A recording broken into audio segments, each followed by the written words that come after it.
తాగుతా తిరుగుతా నీకెందుకే? నోరు మూసుకొని నాకు డబ్బులు ఇవ్వే, ఇస్తావా లేదా? కాదండి, రోజు ఇస్తున్నా కదా, ఈరోజు నా దగ్గరలో ఇవ్వండి. ఆ పనికి మాలిన వాడు ఎదవ కోపంతో ఊగిపోయాడు.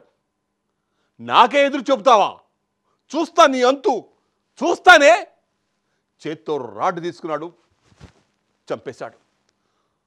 కట్టుకున్న పెళ్ళాన్ని మందు కోసం డబ్బులు ఇవ్వలేదని బాది బాది బాది చంపేశాడు.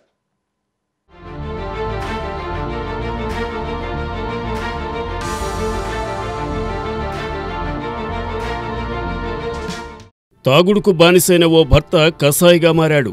తాగేందుకు డబ్బులివ్వనందుకు భార్యను హతమార్చాడు. ఈ ఘటన ఆంధ్రప్రదేశ్లోని చిత్తూరు జిల్లా శాంతిపురం మండలం మాదనపల్లిలో చోటు చేసుకుంది.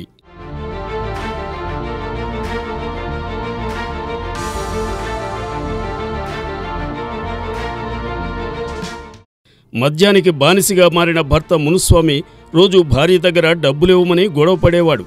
ఇదే క్రమంలో ఓ రోజు మద్యం తాగేందుకు డబ్బులివ్వాలని అడిగాడు. అందుకు మంగమ్మ నిరాకరించడంతో గొడవపడి బయటికి వెళ్ళాడు. మళ్లీ ఇంటికి వచ్చిన భర్త ఆవేశానికి గురై భార్య మంగమ్మను ఇనుపరాడ్తో కొట్టి చంపాడు.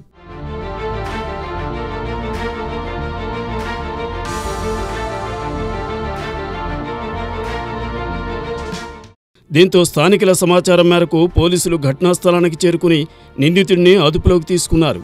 ఈ ఘటనకు సంబంధించి పోలీసులు కేసు నమోదు చేసి దర్యాప్తు చేపట్టారు.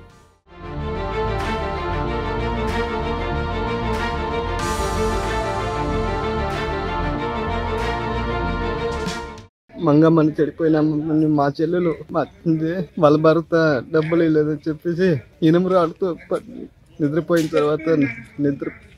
తర్వాత కొట్టినాడు, కొట్టి చంపేసినాడు సార్. కొట్టుతా హాయిగా వచ్చి బయట పనుకున్నాడంట సార్. మాకు నైట్ 10:30 సార్ తెలిసింది. తాగినాడు సార్, ముందు తాగేసి కూలి పనికి పోయి వచ్చి సంబలం ఇచ్చినారంట. సంబలంలో బాగా పుల్లుగా తాగేసి వచ్చి అమ్మాయిని బాగా మా చెల్లెలతో చేసింది పనుక నిద్రపోయిన తర్వాత నిద్రపిచ్చి చేసిన తర్వాత రాడ్ ఎత్తుకొని కొట్టి చంపినాడంట సార్.